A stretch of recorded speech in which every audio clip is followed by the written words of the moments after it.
ಸಚಿವ ಶರಣಪ್ರಕಾಶ್ ಪಾಟೀಲ್ ನಿವಾಸಕ್ಕೆ ಶ್ರೀಗಳ ಭೇಟಿಯಾಗಿದೆ. ತುಮಕೂರು ಶ್ರೀ ಸಿದ್ಧಲಿಂಗ ಸ್ವಾಮೀಜಿ ಆಗಮನ ಆಗಿರುವಂತದ್ದು.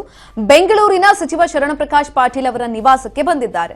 ನೂತನ ಸಚಿವರಿಗೆ ಶುಭಾಶಯವನ್ನ ಕೂಡ ಕೋರಿದ್ದಾರೆ. ಇದೇ ಸಂದರ್ಭದಲ್ಲಿ ಸಿದ್ಧಲಿಂಗ ಮಹಾಸ್ವಾಮೀಜಿಗಳು ಯಾಕಂತ ಅಂದ್ರೆ ನೂತನ ಸಚಿವರಾಗಿ ನಿನ್ನೆ ಪದಗ್ರಹಣವನ್ನ ಮಾಡಿದ್ರು.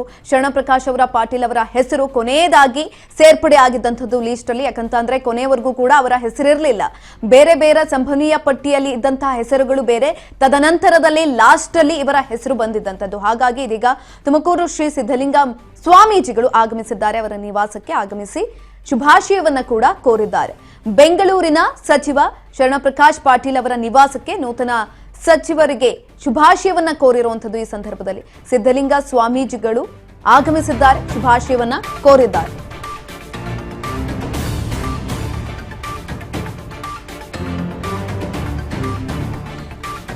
ತುಮಕೂರು ಶ್ರೀ ಸಿದ್ಧಲಿಂಗ ಸ್ವಾಮೀಜಿ ಆಗಮಿಸಿರುವಂತದ್ದು.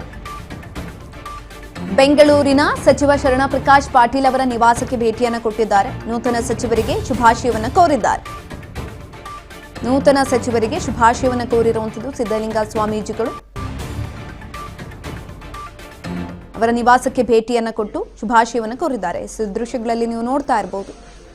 ಸಚಿವ ಶರಣಪ್ರಕಾಶ್ ಅವರ ಪಾಟೀಲ್ ಅವರ ನಿವಾಸಕ್ಕೆ ಶ್ರೀ ಸಿದ್ಧಲಿಂಗ ಸ್ವಾಮೀಜಿಗಳು ಭೇಟಿಯನ್ನ ಕೊಟ್ಟಿದ್ದಾರೆ, ಶುಭಾಶಯವನ್ನ ಕೋರಿದ್ದಾರೆ.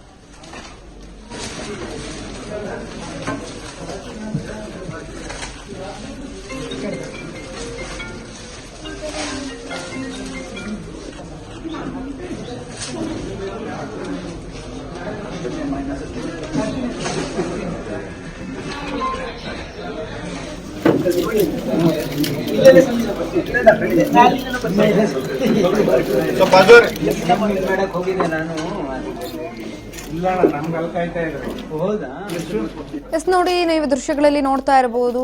ತುಮಕೂರು ಶ್ರೀ ಸಿದ್ಧಲಿಂಗ ಸ್ವಾಮೀಜಿಗಳು ಅವರ ನಿವಾಸಕ್ಕೆ ಭೇಟಿಯನ್ನ ಕೊಟ್ಟರು. ಜೊತೆಯಲ್ಲಿ ಅವರಿಗೆ ಆಶೀರ್ವಾದವನ್ನು ಕೂಡ ಮಾಡಿದ್ದಾರೆ. ಸಚಿವ ಶರಣಪ್ರಕಾಶ್ ಪಾಟೀಲ್ ಅವರಿಗೆ ಶುಭಾಶಯವನ್ನು ಕೋರಿ ಆಶೀರ್ವಾದವನ್ನು ಮಾಡಿರುವಂತದ್ದು.